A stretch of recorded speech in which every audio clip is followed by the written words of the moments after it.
What's good, YouTube? It's your boy Quinn Wade, Basketball Analysis. You know I gotta do this every year. I love doing this. I don't really watch college, but I study the players, and I gotta give a shout out to Draft Express for continuing to do excellent coverage of the draft and the players, and giving you good analysis up on the players, how they play, how they are. And this helps me, since I can't watch every college game, stay on top of my who's the best college players and why, and what they can bring to a team. So the reason why I can do these draft videos is because of Draft Express. His ability to put those videos up for me to look at the player and get a synopsis of what they can do. So with that being said, the Boston Celtics end up getting the #1 pick, which I am surprised. But then again, look, the Nets the worst pick. But the last couple years, the teams with the worst hasn't really been winning the draft #1 pick. But this is a steal for Boston. Only problem I have with the Celtics, I'm going to tell you what they need to draft, as in the needs, not just drafting for the best talent available. Some spots they don't really need the player, so they're going to draft best talent available. So I'm just going to say that too. But Celtics, this is a team that don't really need anything out of this draft because of the players they need and the players that they need for the roster. You're not going to find with the #1 pick because you have too much talent in that top 5 just to take a gamble on a player when you got surefire all-stars and surefire potential Hall of Fame players. Like, you have the #1 pick. You're not just going to take a gamble like they did with Anthony Bennett a couple years ago, because Victor Oladipo and Michael Carter-Williams, they became okay, decent players.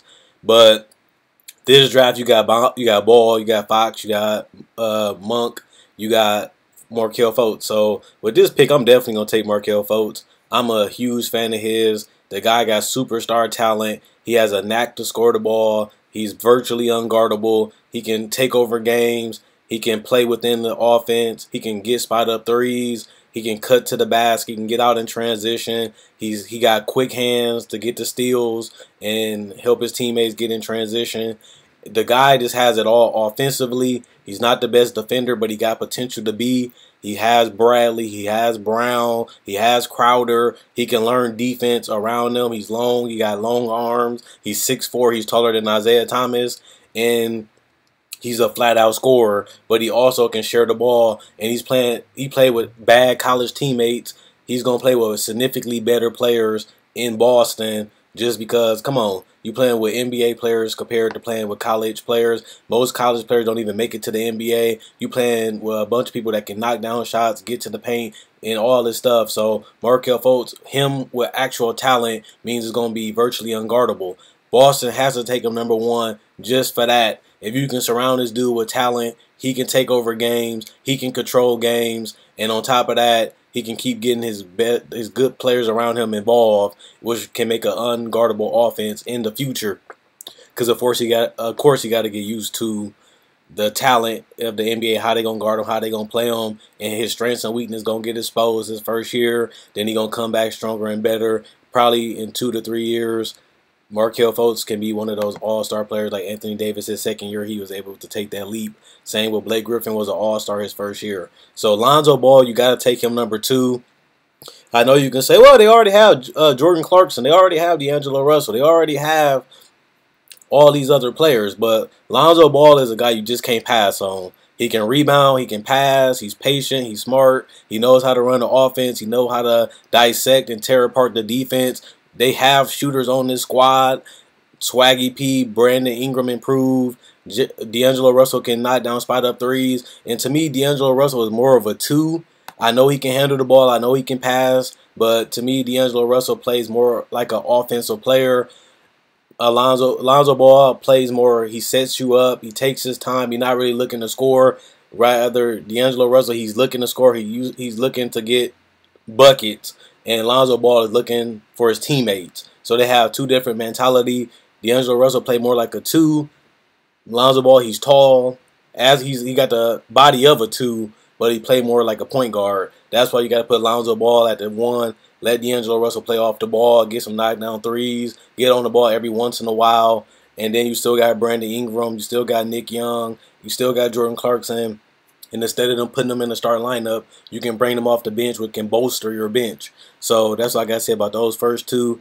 Josh Jackson, I don't really think they should take him at number 3. They already got a lot of big players that can't shoot, and Joel Embiid is injury prone. Jahlil Okafor has been struggling with injuries too, and then you have Ben Simmons. He hasn't really even came back from his injury, so I think they got to go with a better shooter. I say Jason Tatum. I know he's a bigger guy. It's either you're gonna have to take Fox or you're gonna have to take Tatum. Tatum can shoot. He's a good rebounder. He's unselfish. He can play within the system with me. He can knock down shots, cut to the basket, get out, transition, and still be effective.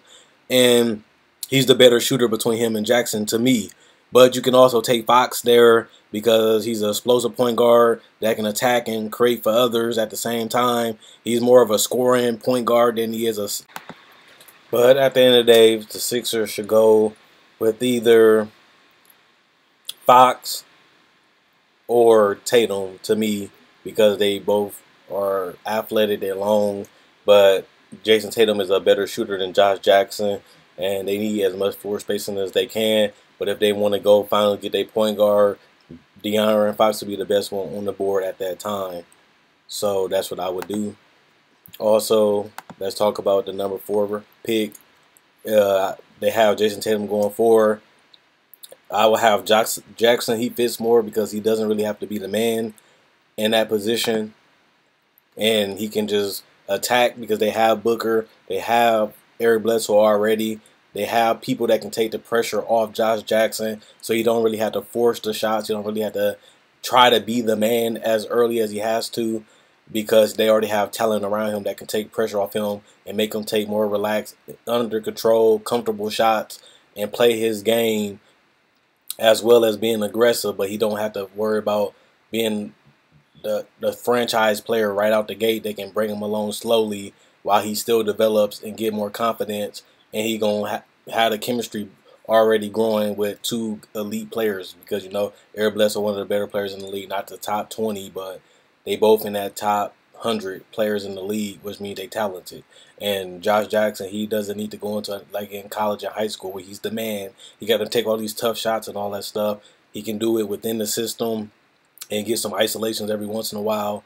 And then he can play off Eric Bledsoe and Devin Booker. They both good playmakers and they both good shot creators and scorers for their position.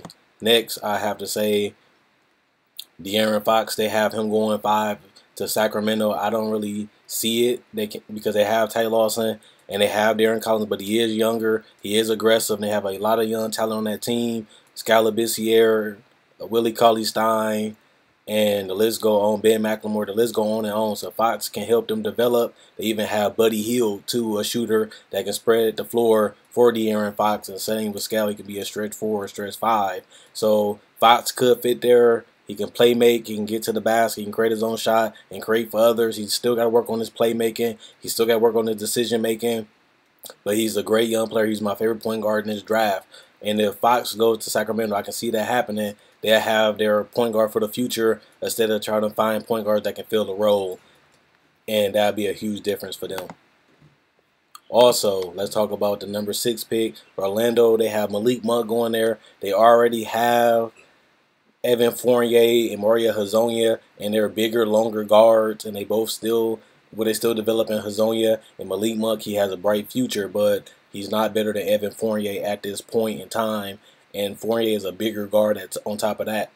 But I don't see them taking Monk. I can see them taking Isaac, or I can see them taking Smith if they don't like Alfred Payton, how he's developing, how he's playing, or they figure that he's more of a backup point guard because he don't have the offensive gifts. They can always just reach and get Smith or trade down and get Smith, Dennis Smith Jr., I should say, which is the same, but I just want to, for people that don't know, they can get a more offensive guy, or they can always bring Smith off the bench, or they could just draft best talent available and just take Monk there. But I'd rather take Smith or go all the way out and try to get Lauri for Arizona and try to play him as a stretch 5 or a stretch 4 to open up that paint for Fournier to get some good-looking threes. And on top of that, let Alfred Payton be able to get to the basket, his strength, and finish at the rim or get some floaters. 7, Minnesota, they're going to just draft best talent available just because they don't really have nothing. They got Wiggins, they got Levine, they got Rubio, Chris Dunn, Georgie Jane, and they got Karl Anthony Towns, so they don't really need anything. They have youth, they have athleticism and everything. Jonathan Isaac, they pick him, which people have him going. He just gonna sit the bench, or either they gonna make him as a 6 or 7 guy. I don't really see that happening in his first year because even Chris Dunn didn't even have that much playing time, even when he came in. So they just going draft in staffs or just draft best talent available. Dennis Smith, if he goes to New York, I can see that happening because Derrick Rose is not guaranteed to come back because he is a free agent this year, and they could just go younger and just look for their franchise point guard. They don't need a center, and if they do need one, they can always just go get the guy out of Gonzaga, Zach Collins. But if they want to draft a point guard because they have to replace Derrick Rose this year or re-sign him, Dennis Smith will be that guy because he'd be the best point guard available. Number 9, I don't really think Dallas need anything either.